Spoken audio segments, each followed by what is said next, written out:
Welcome to the Daily Chronological Bible. My name's Hunter, and we are reading through the Bible in chronological order as a single story. And that story is all about Jesus. It is a revelation of Him, and He has revealed to us the heart of the Father. Today is April 26th. We're reading from the New Living Translation. This is the word of the Lord. 1 Chronicles 20. In the spring of the year, when kings normally go out to war, Joab led the Israelite army in successful attacks against the land of the Ammonites. In the process, he laid siege to the city of Rabbah, attacking and destroying it. However, David stayed behind in Jerusalem. 2 Samuel chapter 11. In the spring of the year, when kings normally go out to war, David sent Joab and the Israelite army to fight the Ammonites. They destroyed the Ammonite army and laid siege to the city of Rabbah. However, David stayed behind in Jerusalem. Late one afternoon, after his midday rest, David got out of bed and was walking on the roof of the palace. As he looked out over the city, he noticed a woman of unusual beauty taking a bath. He sent someone to find out who she was, and he was told she is Bathsheba, the daughter of Eliam and the wife of Uriah the Hittite. Then David sent messengers to get her, and when she came to the palace, he slept with her. She had just completed the purification rites after having her menstrual period. Then she returned home. Later, when Bathsheba discovered that she was pregnant, she sent David a message saying, "I'm pregnant." Then David sent word to Joab, "Send me Uriah the Hittite." So Joab sent him to David.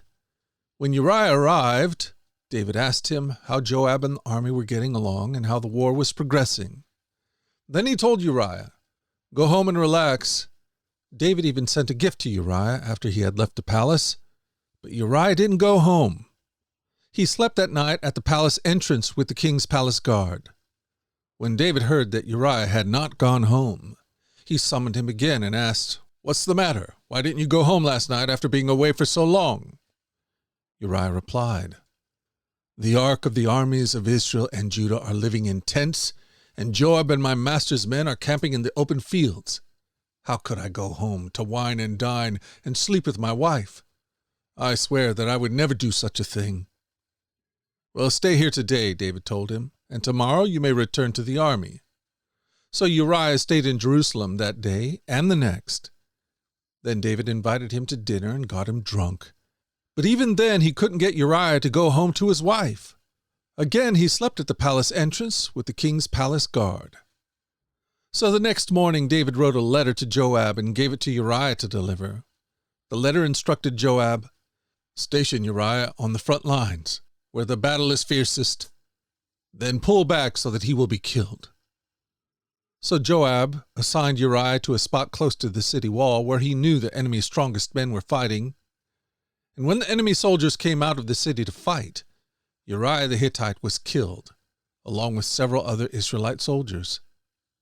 Then Joab sent a battle report to David.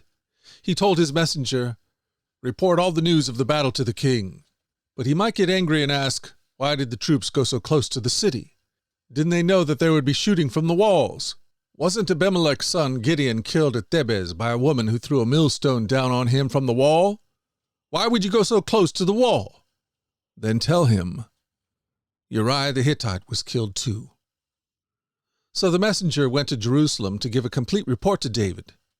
"The enemy came out against us in the open field," he said, "and as we chased them back to the city gate, the archers on the wall shot arrows at us. Some of the king's men were killed, including Uriah the Hittite." "Well, tell Joab not to be discouraged," David said. "The sword devours this one today and that one tomorrow. Fight harder next time and conquer the city." When Uriah's wife heard that her husband was dead, she mourned for him. When the period of mourning was over, David sent for her and brought her to the palace, and she became one of his wives. Then she gave birth to a son. But the Lord was displeased with what David had done. 2 Samuel 12. So the Lord sent Nathan the prophet to tell David this story. There were two men in a certain town. One was rich and the other was poor. The rich man owned a great many sheep and cattle. The poor man owned nothing but one little lamb he had bought. He raised that little lamb, and it grew up with his children. It ate from the man's own plate and drank from his cup. He cuddled it in his arms like a baby daughter. One day a guest arrived at the home of the rich man. But instead of killing an animal from his own flock or herd, he took the poor man's lamb and killed it, and prepared it for his guest. David was furious. As surely as the Lord lives, he vowed, any man who would do such a thing deserves to die. He must repay 4 lambs to the poor man for the one he stole, and for having no pity. Then Nathan said to David, You are that man. The Lord, the God of Israel, says, I anointed you king of Israel, and saved you from the power of Saul. I gave you your master's house and his wives, and the kingdom of Israel and Judah. And if that had not been enough, I would have given you much, much more. Why, then, have you despised the word of the Lord and done this horrible deed? For you have murdered Uriah the Hittite with the sword of the Ammonites and stolen his wife. From this time on, your family will live by the sword, because you have despised me by taking Uriah's wife to be your own. This is what the Lord says. Because of what you have done, I will cause your own household to rebel against you. I will give your wives to another man before your very eyes, and he will go to bed with them in public view. You did it secretly, but I will make this happen to you openly in the sight of all Israel. Then David confessed to Nathan, I have sinned against the Lord. Nathan replied, Yes, but the Lord has forgiven you, and you won't die for this sin. Nevertheless, because you have shown utter contempt for the word of the Lord by doing this, your child will die. Psalm 51. For the choir director, a psalm of David regarding the time Nathan the prophet came to him after David had committed adultery with Bathsheba. Have mercy on me, O God, because of your unfailing love. Because of your great compassion, blot out the stain of my sins. Wash me clean from my guilt. Purify me from my sin. For I recognize my rebellion. It haunts me day and night. Against you and you alone have I sinned. I have done what is evil in your sight. You will be proved right in what you say, and your judgment against me is just. For I was born a sinner, yes, from the moment my mother conceived me. But you desire honesty from the womb, teaching me wisdom even there. Purify me from my sins, and I will be clean. Wash me, and I will be whiter than snow. Oh, give me back my joy again. You have broken me. Now let me rejoice. Don't keep looking at my sins. Remove the stain of my guilt. Create in me a clean heart, O God. Renew a loyal spirit within me. Do not banish me from your presence, and don't take your Holy Spirit from me. Restore to me the joy of your salvation, and make me willing to obey you. Then I will teach your ways to rebels, and they will return to you. Forgive me for shedding blood, O God who saves. Then I will joyfully sing of your forgiveness. Unseal my lips, O Lord, that my mouth may praise you. You do not desire a sacrifice, or I would offer one. You do not want a burnt offering. The sacrifice you desire is a broken spirit.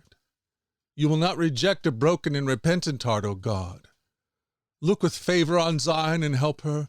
Rebuild the walls of Jerusalem. Then you will be pleased with sacrifices offered in the right spirit, with burnt offerings and whole burnt offerings. Then bulls will again be sacrificed on your altar. After Nathan returned to his home, the Lord sent a deadly illness to the child of David and Uriah's wife. David begged God to spare the child. He went without food and lay all night on the bare ground.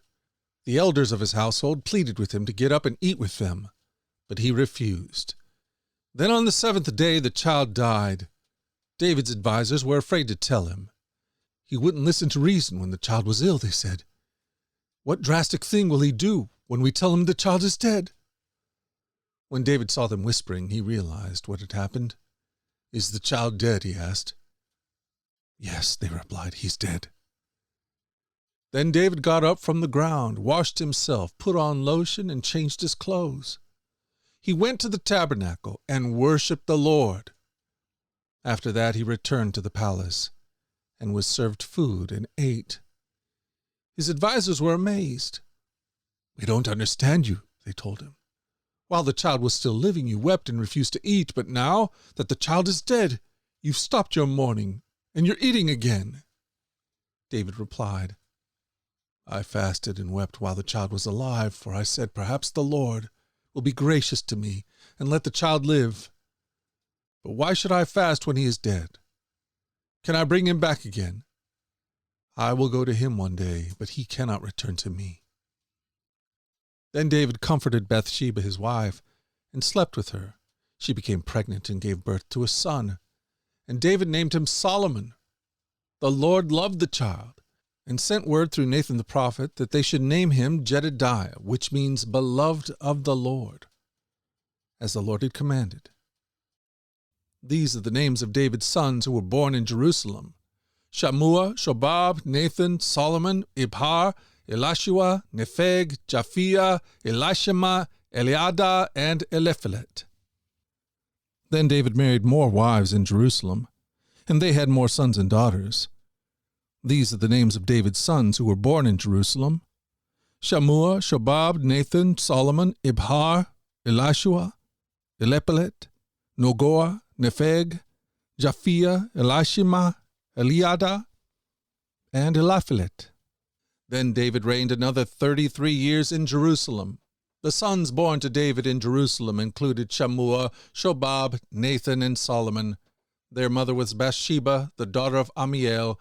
David also had 9 other sons: Abihar, Elishua, Eliphelet, Nogah, Nepheg, Japhia, Elishama, Eliada, and Eliphelet. These were the sons of David, not including his sons born to his concubines. Their sister was named Tamar.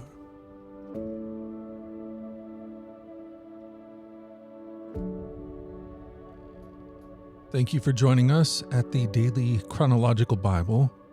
You can find out more about our other podcasts at dailyradiobible.com, where people from all around the world come to join us in this journey through the Scriptures, where we allow the Scriptures to point us to the God who is love, the God revealed to us fully in Jesus. Again, that website is dailyradiobible.com. Until tomorrow, let's go forward in God's joy. Let's let His joy be our strength. And let us always remember this, that you are loved.